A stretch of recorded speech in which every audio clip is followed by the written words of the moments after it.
बिस्मिल्लाहिर्रहमानिर्रहीम। नाज़रीन, मेरा मतलब में आज हम बात करेंगे एक ऐसे कुदरती नुस्खे के बारे में जो बिल्कुल कुदरती है, बेज़रर है और इंतहाई सस्ता है। दो अज्ज़ा पे बहुत ही आम और सस्ते मिलने वाले दो अज्ज़ा पे मुश्तमिल है। उसके फ़वाइद सुन लें। वो 7 चीज़ों का, 7 अमराज़ का मुकम्मल इलाज है और मुकम्मल शिफा का ज़ामिन है। नंबर 1, अगर आप मूज़ी और मोले मर्ज़ बवासीर का शिकार हैं, चाहे वो खूनी है या मौकों वाली है। नंबर 2, जोड़ों के दर्द किसी भी किस्म का, उसके लिए आप इस्तेमाल करें। नंबर 3, पट्ठों की कमज़ोरी किसी भी हवाले से है, किसी भी सूरत में है, आप उसको इस्तेमाल करके फ़ायदा हासिल करें।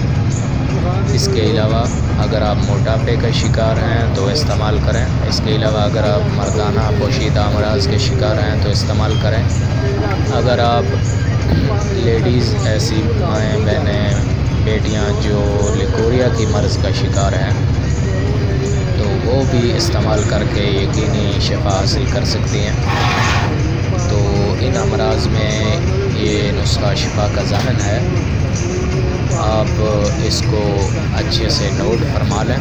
बहुत ही आसान नुस्खा है। आपकी किचन की चीज़ें हैं, किचन में मौजूद होती हैं हर वक्त। ये कोई महंगी नहीं है। आपने मेथरे लेने हैं जो अचार में डालते हैं, जिसको मेथी दाना कहा जाता है, वो ले लें।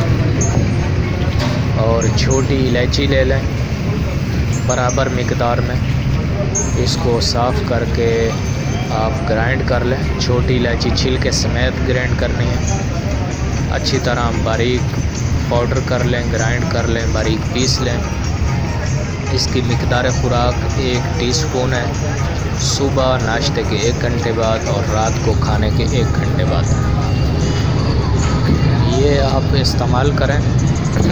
जो अमराज़ मैंने आपको बताए हैं उनमें ये यकीनी शफा का ज़रिया है।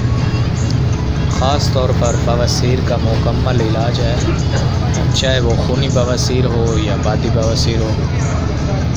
इसमें आपने परहेज़ करना है चावल, आलू, गोभी, ब्रायलर वगैरह, कोला ड्रिंक्स, बेकरी आइटम, बाज़ारी खाने। इस परहेज़ के साथ ये नुस्खा इस्तेमाल करें। चंद दिन, चंद हफ्ते इस्तेमाल करने के बाद आपकी मर्ज़ यकीनी तौर पे ख़त्म होगी। ये कुदरती कीमती जड़ी बूटियों से तैयार होने वाला और बहुत ही बेज़रर नुस्खा है। नाज़रीन, इसके साथ हम इजाज़त चाहेंगे। अस्सलामु अलैकुम।